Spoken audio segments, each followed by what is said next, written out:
Ese utekereza iki ku mafaranga ndetse n'ubukungu? Ese utekereza ko isi yaba nziza mu gihe itaba ifite amafaranga? Ese utekereza ko hari umuntu wagira ubuzima bwiza mu gihe ataba afite amafaranga? Ese hari inzozi nziza zabaho mu gihe umuntu ataba yarose amafaranga? Mbwiza ukuri ko watekereza ahazaza ukibagirwamo amafaranga. Akenshi uzasanga ahazaza h'umuntu harimo n'amafaranga, haba ubwarimu, ubuganga, ubupilote, ubuyobozi ndetse n'ibindi ibyo ari byo byose. Ibi byose bibarirwa mu mafaranga.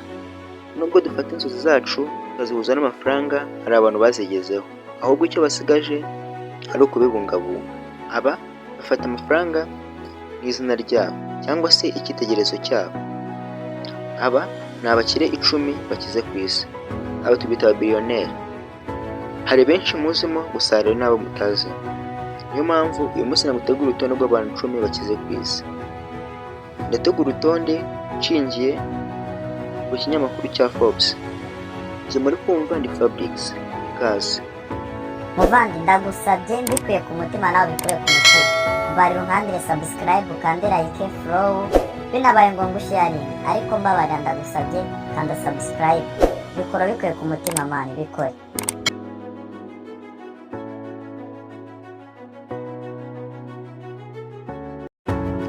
Ku mwanya wa mbere turasanga umuherwe w'umufaransa witwa Bernard Arnault cyangwa se Bernard Arnault. Uyu mufaransa akaba afite uruganda cyangwa se akora amafaranga yitwa LVMH.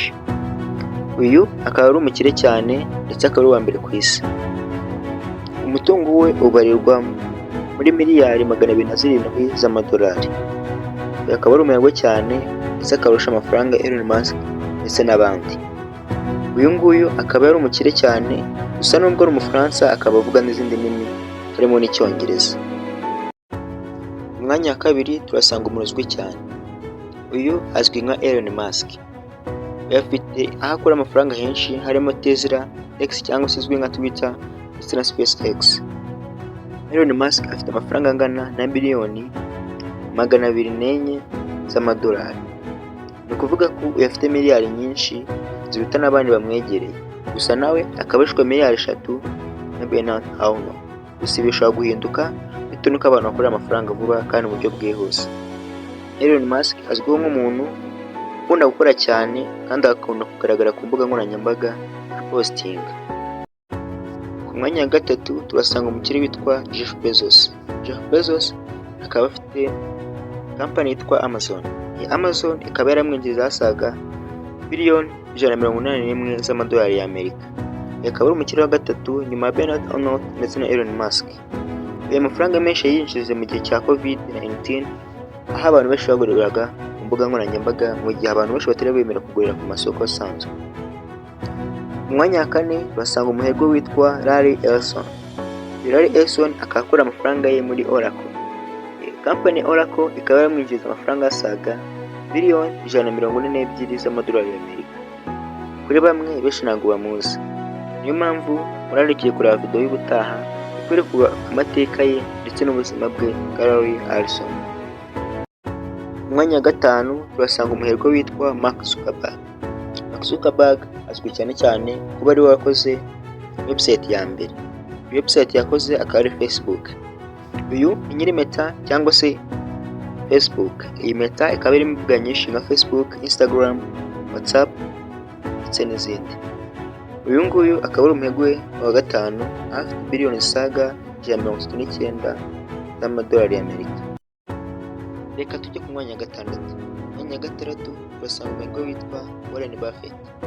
Warren Buffett akaba akora amafaranga ye muri Berkshire Hathaway. Iyi Berkshire Hathaway yamwinjiriza amafaranga asaga biliyoni 127 z'amadolari y'Amerika. Akaba ari undi mukire ukurikira Mark Zuckerberg.